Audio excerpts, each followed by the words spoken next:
My head says no, my phone keeps calling you. You never pick up unless you got nothing to do. But you say that you want me, but just I want you. Over and over like it's over. Will your games ever be through? Play me over and over, pound when I love her. Hoping you run out of quarters soon. Don't hurt me, leave me. No, I don't mean that. Love me all the way today.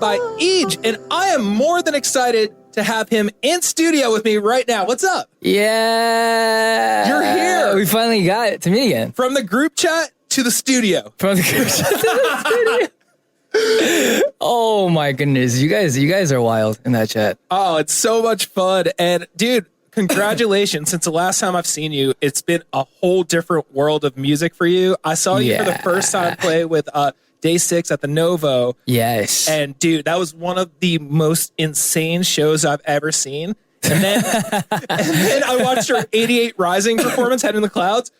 Holy crap. Yo, oh my goodness. That was such a surreal moment. Cause like on stage, it just feels like another show. Cause I couldn't really see the audience, right? Yeah. And then I got off stage and I saw the bird eye view and I was like, I was performing there? It's wild. There were so many people. Like, wow. Yeah. So crazy. Crazy. And technically speaking, you don't even have any eaJ songs released. You have some features, but that's about it. Yeah. So the thing is, I have a lot of features, which I'm very blessed to have, which is weird because I did this like, you know about the whole like eaJ project, but like to sum it up for people, just like real quick TLDR is I did a project last year, no budget, just on my own with my friends. And we made like 2 music videos, 3 music videos, like low budget. Like we paid for gas. I said, bring your camera. We're shooting a video. I love that. And Pac-Man was that. Really? And then like everyone heard Pac-Man. And then all of a sudden, like, I guess people liked it. And then all these like, it was the weirdest thing because Pac-Man's like this heart-wrenching like, ballad song, right? Yep. But then like all these hip hop artists started hitting me up in Korea and they're like, yo, feature. And I was like, huh?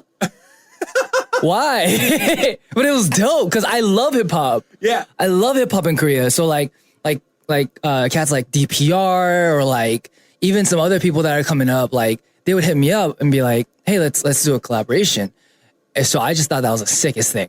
And then that somehow segued into the Head in the Clouds festival. And I ran around stage screaming. It was awesome. Like I watched it on YouTube and dude, like I'm watching it on YouTube, like in my room, in my bed, kind of like as I'm watching like the VR stuff. I have my phone right in front of my face like this. I'm like, yeah, I'm experiencing this concert right now. Nice, dude. Very nice. And then with all the success from all the solo songs so far, you've dropped only on SoundCloud and YouTube. It's not on any official streaming platform. It's okay. So the thing is, like I said, it was just for fun. Yeah. Like it was like me, like finding like, okay, I've done a bunch of reference music. I kind of feel like a soda dispenser, but like musically, because the company would be like, okay, for Day 6, this is your concept. You need to write this kind of song. Here are your references.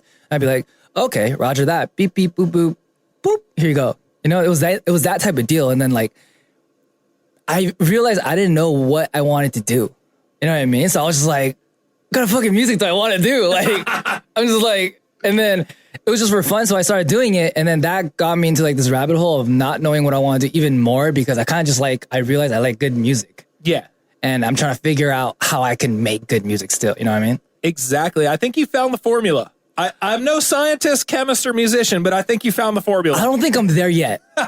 In all honesty, I did 2 new songs that Head in the Clouds. And it was a Car Crash and Wallflower. And to be honest, I would have released them, but they just don't feel right. And I feel like these are very, very important songs to me because they're gonna like kick off the whole like eaJ career path, I feel like. And then like I'm just trying to get them right. And I realized that I have a lot of learning left to do because they don't feel right yet. Yeah. Yeah. So that's my whole spiel.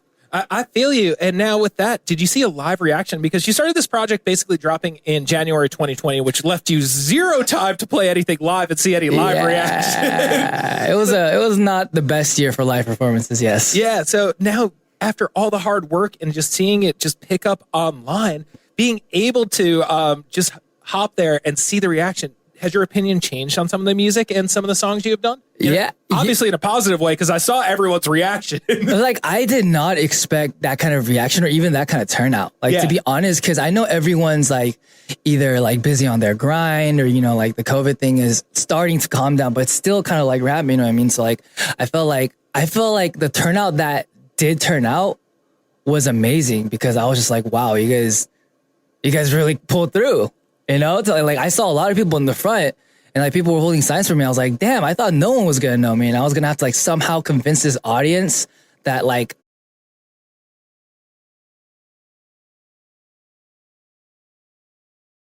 everyone's cheering, you need to calm down. Like it was that kind of battle. So I was super happy. Man, I don't even like literally your head was probably in the clouds at that point. I blacked out. Yeah, that's insane. Yeah. So now I want to ask this from like a strategic standpoint because you brought up a really good point. Like you were trying to get everyone to stay there and not go to a different stage. And then the reaction's totally different. Obviously coming from a headlining band like Day 6 who literally, I don't even think there was a ticket available for any show by the time you went on. Like two months before you went on stage, there wasn't a ticket available probably. Yeah. So now going from that, and this was your first solo show in America, right? So it's like to a crowd that doesn't know me. Yeah, it's so different. So how do you change up the performance? Because you go in with such a different approach and then getting that reaction, you're like, oh shit, I could just coast and be me. I don't have anything to prove. Yes. Okay, so the whole thing with my set list too, the strategy was keep people intrigued. Yeah. And because of that, I went back and forth a lot with tempo because I wanted to keep throwing them off and keep them interested. Yeah. What I realized was that I didn't need to do that because people were cool enough to stay and listen anyway. So that just fucked up like how I run around the stage and have to calm down, run around the stage and calm down. And then like that did not help me. I remember getting down on stage at one point, just being like, yo, can I just have a second? Cause I didn't plan this properly. I just had to take a breather because I was dying up there. But it was fun. That's the most wholesome thing I've ever heard. It was so cool, man. It was like, everyone just stayed for my stage. It was so cool, bro. I love that. And now just hearing the songs, you have a fucking voice of an angel, by the way. I appreciate that. Thank you. And it's like coming from the music I knew you previously playing, it's a nice little change up. Like it's really cool to see the more the pop rock side of things from the last interview we did to now it's like a ballad, like not ballady approach, but right. Definitely seeing your vocal skills and your vocal range and all sides of your musicianship. Yeah. So like Day 6 was really about emphasizing everyone's strong points and then hiding everyone's weak points. So like everyone just gets like even if you have a small part of the song, like there's a lot of songs where I sing like one or two lines, but that's fine because we're trying to emphasize and make the music good. The music was important to us, but now I have to make music where everything is a strong suit only, right? So I guess that definitely shifted my genre a lot from Day 6 to like eaJ. But it's been fun. It's been a real like learning experience, if I could describe it any other way. Yeah. That's awesome. And now like seeing the ballady songs and also lyrically like listening to Pac-Man and 50 Proof, I feel like I get to know you a lot more. Yeah, I'm just a very sad child. Like I'm just a very sad person. And like it's just very, very, even like my happier songs always have a hint of like, you know what I mean? I don't know what it is. Maybe I'm just like internally struggling or something, but it's just always there musically. I don't know what it is. Hey, you need sadness to make happiness because without sadness, you can't have happiness. I appreciate that. Yeah. It's no dark without the light. Light without the dark. Yeah. As I'm wearing a white hoodie right now, you're wearing all black. Yes. Darkness. Very, very off-brand for me wearing a white hoodie, but damn, it's nice. And also, it's not even coffee stained yet. So it's not, but we're going to get that fixed. Yeah, we're going to get that fixed very quickly. Yeah.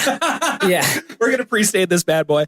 So now, going from being in a band and now having eaJ, obviously a little bit of less cooks in the kitchen probably. And Yeah. now doing it on your own, are you like self-producing? How are you going about the recording process? I have an amazing team of 2 people. So I have a producer that I really, really love, and he's 220. And he worked with Day 6 too, and we worked on a lot of Day 6 records as well. And I feel like I kind of just like hit it off with him because he speaks English, and he's from Canada, I'm from America. And then I have a guy who helps me with vocal production as well, and his name is Django, and he works with 220. And these are my boys. We've been ride or die. Like I've spent what I've had in order to produce these records, but it is not comparable to what we should be spending. Yeah. And they've still like, it's kind of been a passion project for everybody. We call it the eaJ coin. Like we're investing, you know what I mean? Like we're just trying to figure out the right method, and they've been on this with me, this long journey, and like, we're still learning, but I've had my boys. So we definitely are a team, and I'm not like by myself making all this. Hell yeah. Yeah. We'll call it NF eaJ. NF eaJ. Yes. We can edit that out in post, right, guys? No, I don't edit. Are NFTs bad? No, NFTs are dope. Okay. But that's a different conversation. That'll be like 3 hours. We need a bigger memory card. I heard something about the environment. I don't know anything about that. Okay. Yeah. Yeah, okay. But regardless, now with the solo music, when are we gonna get some on Spotify? Like and streaming platforms? Next year. Ooh, I like that. Next year. Very soon next year. Nice. And like not far off next year, like very soon next year.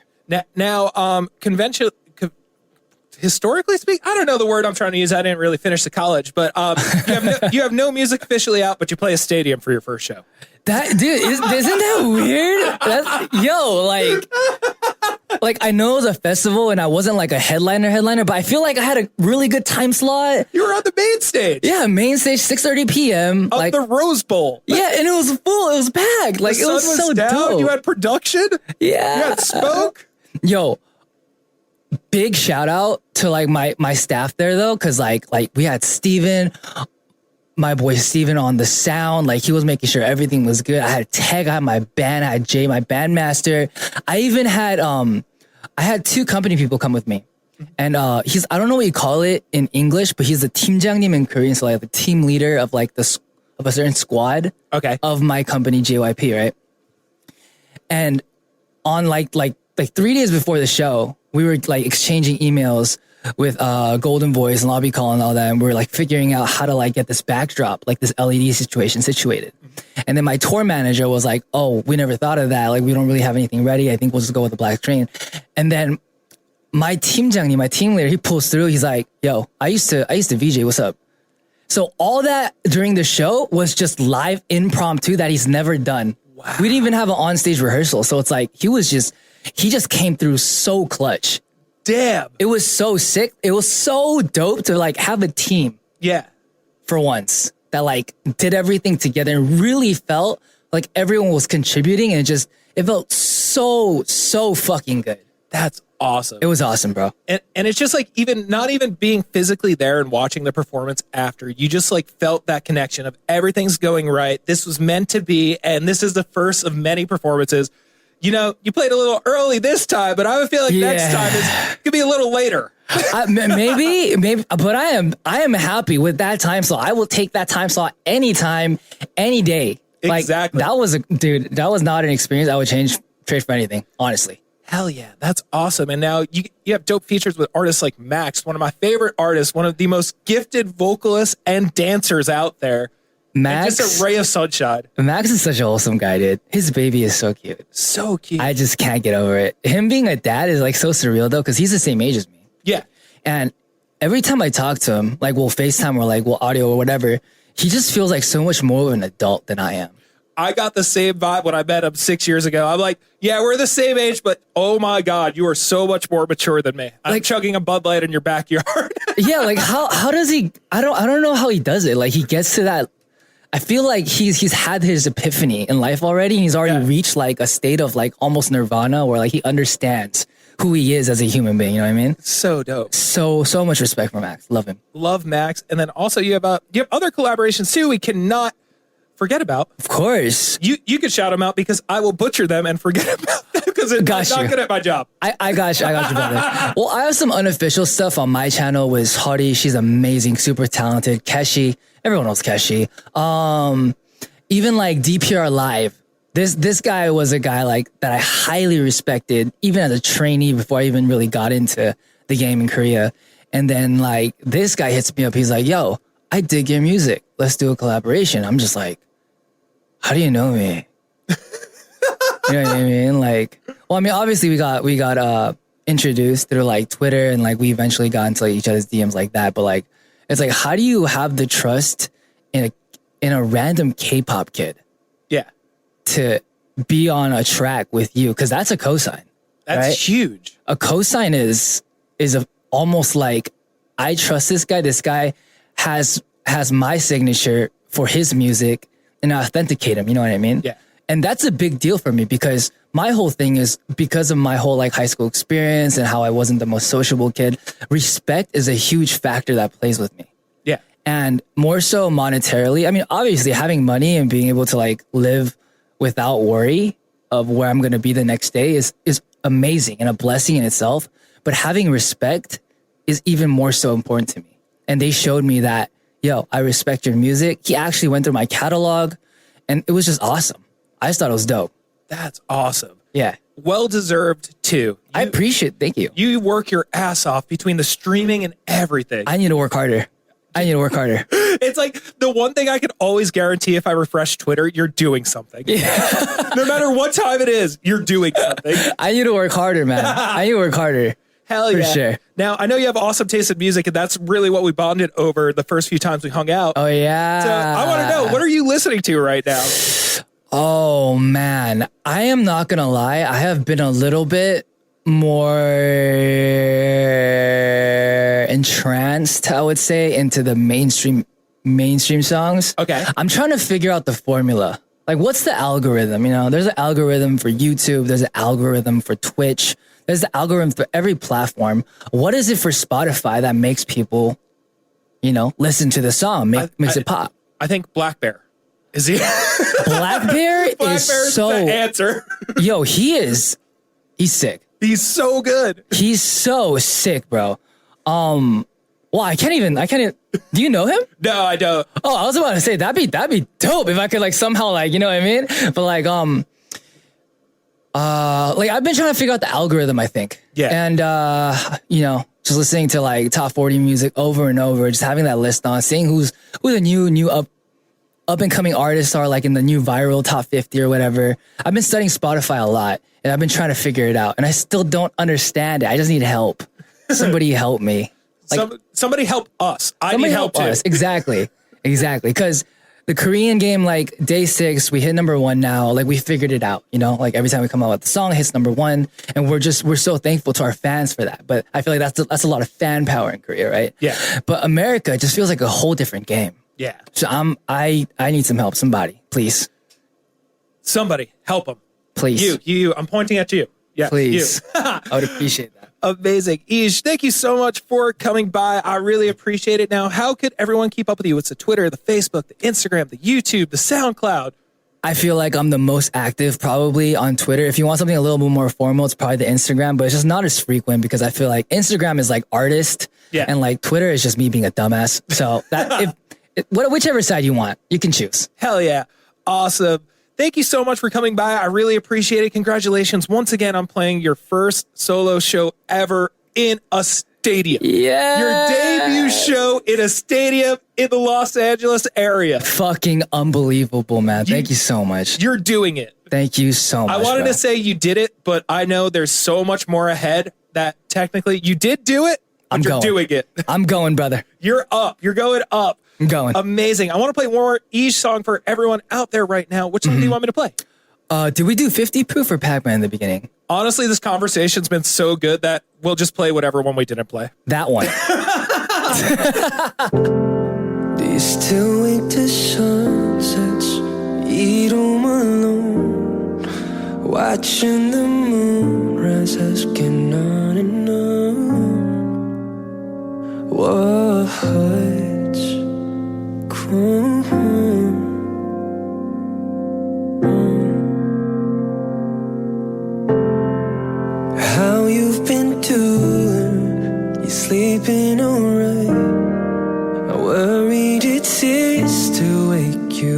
at night. You know why, but you don't know why at the same time.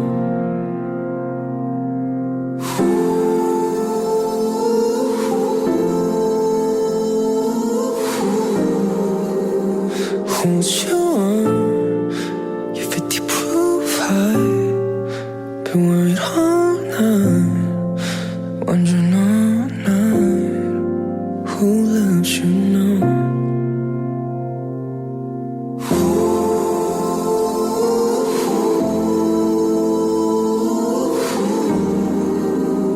Wipes the problems, at least turn to autumn when they